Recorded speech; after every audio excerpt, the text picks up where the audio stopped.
بسم اللہ الرحمن الرحیم۔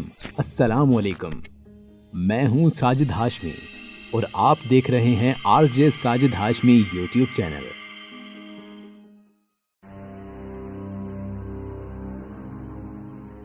ناظرین، اسلامک ہیروز کی سیریز جاری رکھتے ہوئے آج کی ویڈیو میں ہم آپ کو بتائیں گے حضرت عمر فاروق رضی اللہ تعالیٰ عنہ کے بارے میں، جو کہ چائے راشدی میں دوسرے نمبر پر تھے اور حضور پاک صلی اللہ علیہ وآلہ وسلم کے سسر بھی تھے۔ ناظرین، یہ وہ واحد صحابی رسول ہیں کہ جن کے متعلق حضرت محمد صلی اللہ علیہ وآلہ وسلم نے فرمایا کہ اگر میرے بعد کوئی نبی ہوتا تو عمر رضی اللہ تعالیٰ عنہ ہوتے۔ حضرت عمر فاروق رضی اللہ تعالیٰ عنہ کا اصل نام عمر بن خطاب تھا اور آپ 584 میں سعودی عرب کے شہر مکہ میں پیدا ہوئے۔ آپ کے والد کا نام خطاب بن نفیل تھا۔ وہ قبیلہ قریش کے سب سے طاقتور اور بااثر افراد میں سے تھے۔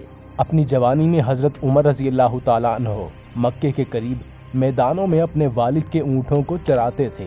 قبل از اسلام عرب میں خواندگی غیر معمولی ہونے کے باوجود حضرت عمر نے اپنی جوانی میں پڑھنا اور لکھنا سیکھا۔ اگرچہ وہ خود شاعر نہیں تھے، لیکن انہیں شاعری اور ادب سے تعلیم حاصل کرنے کے بعد شغف پیدا ہوا۔ ناظرین، قریش کی روایت کے مطابق حضرت عمر رضی اللہ تعالیٰ عنہ نے اپنی 9 عمری میں ہی مارشل آرٹ، گھڑ سواری اور کشتی رانی سیکھی۔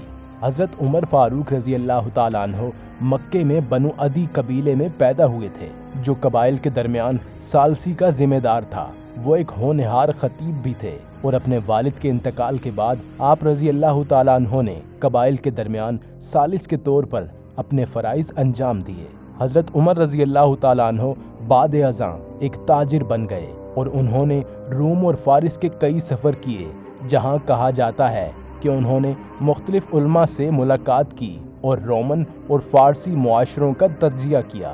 مشرف با اسلام ہونے سے پہلے حضرت عمر نبی پاک صلی اللہ علیہ وآلہ وسلم کو ناپسند کرتے تھے، کیونکہ ان کا خیال تھا کہ دین اسلام ان کے قبیلے کی تقسیم کر رہا ہے۔ نبی پاک صلی اللہ علیہ وآلہ وسلم بھی قبیلہ قریش کے بنو ہاشم قبیلہ میں پیدا ہوئے تھے۔ اس کے باوجود قریش میں سے بہت سے لوگ نبی پاک صلی اللہ علیہ وآلہ وسلم کی سخت مخالفت کرتے تھے اور اپنے آباء و اجداد کے مذہب کے سخت پیروکار تھے۔ حضرت عمر رضی اللہ تعالیٰ عنہ بھی ابتدا میں اسلام کے مخالف تھے اور اپنے آباء و اجداد کے مذہب کے سخت ماننے والے تھے۔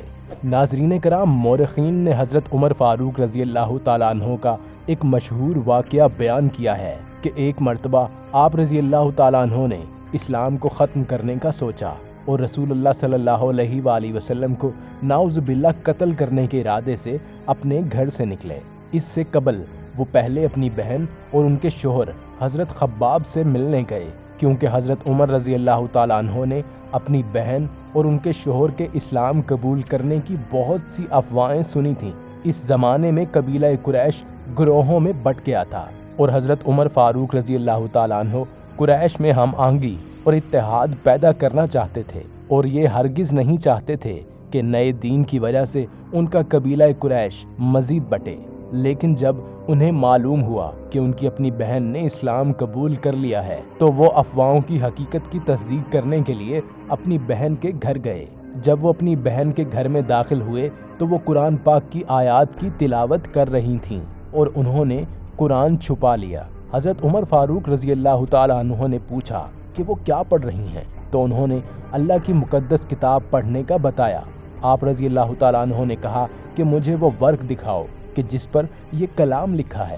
حضرت عمر فاروق رضی اللہ تعالیٰ عنہ نے اللہ کے کلام کی چند آیات کی تلاوت کی تو وہ قبیلہ قریش کے بہادر آدمی کے لیے متاثر کن ثابت ہوئیں اور ان کے قبول اسلام کی وجہ بنی۔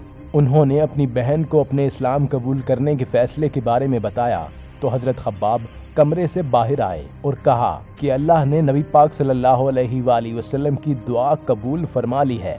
حضور پاک صلی اللہ علیہ وآلہ وسلم نے دعا فرمائی تھی کہ یا اللہ، ان 2 عمر نامی افراد میں سے، جن میں سے ایک ابو جہل تھا، کسی ایک کو دین اسلام کے راستے پر چلا دے۔ حضرت خباب نے اللہ کا شکر ادا کیا۔ اس سے پہلے قریش نے یہ افواہیں پھیلائی ہوئی تھیں کہ رسول اللہ صلی اللہ علیہ وآلہ وسلم شاعر ہیں یا پھر جادوگر ہیں۔ حضرت عمر فاروق رضی اللہ تعالیٰ عنہ خود نبی کریم صلی اللہ علیہ وآلہ وسلم کے پاس گئے تو انہیں معلوم ہوا کہ نبی پاک صلی اللہ علیہ وآلہ وسلم نہ تو شاعر ہیں اور نہ ہی کوئی جادوگر۔ آپ رضی اللہ تعالیٰ عنہ نے حضرت محمد صلی اللہ علیہ وآلہ وسلم کو اللہ تعالیٰ کا حقیقی رسول پایا، لیکن حضرت عمر فاروق رضی اللہ تعالیٰ عنہ نے کبھی اپنے آباء و اجداد کی روایات اور مذہب کو چھوڑنا نہیں چاہا تھا۔ وہ کبھی بھی قبیلہ قریش کو مذہبی معاملات کی بنیاد پر 2 حصوں میں تقسیم نہیں کرنا چاہتے تھے۔ نزول نبوت کے 6 سال حضرت عمر فاروق رضی اللہ تعالیٰ عنہ نے حضرت محمد صلی اللہ علیہ وآلہ وسلم کے ہاتھ پر اسلام قبول کیا۔ جب وہ حضور پاک صلی اللہ علیہ وآلہ وسلم کے پاس گئے اور فرمایا کہ میں اسلام قبول کرنا چاہتا ہوں، اس کے بعد مسلمانوں نے پھر بھرپور طریقے سے اسلام کی تبلیغ شروع کر دی۔ نبی پاک صلی اللہ علیہ وآلہ وسلم کے پیروکار دنیا کے کونے کونے میں پھیل گئے۔ انہوں نے اپنے سابقہ عقائد، مال، گھر، خاندان، حتیٰ کہ جانیں بھی اسلام کی خاطر قربان کر دیں۔ حضرت عمر فاروق رضی اللہ تعالیٰ عنہ کی سخاوت کی اعلیٰ مثال ہمیں غزوہ تبوک سے ملتی ہے۔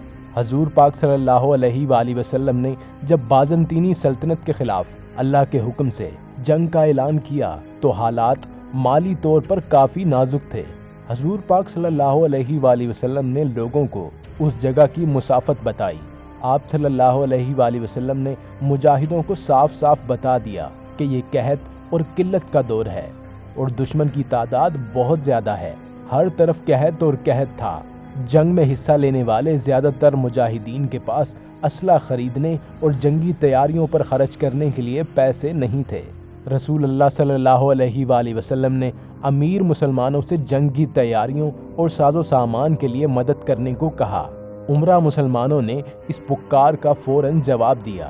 حضرت عمر رضی اللہ تعالیٰ عنہ پہلے لوگوں میں سے تھے جنہوں نے رسول اللہ صلی اللہ علیہ وآلہ وسلم کی پکار پر لبیک کہا، اور وہ اپنی آدھی جائیداد رسول اللہ صلی اللہ علیہ وآلہ وسلم کے پاس لائے۔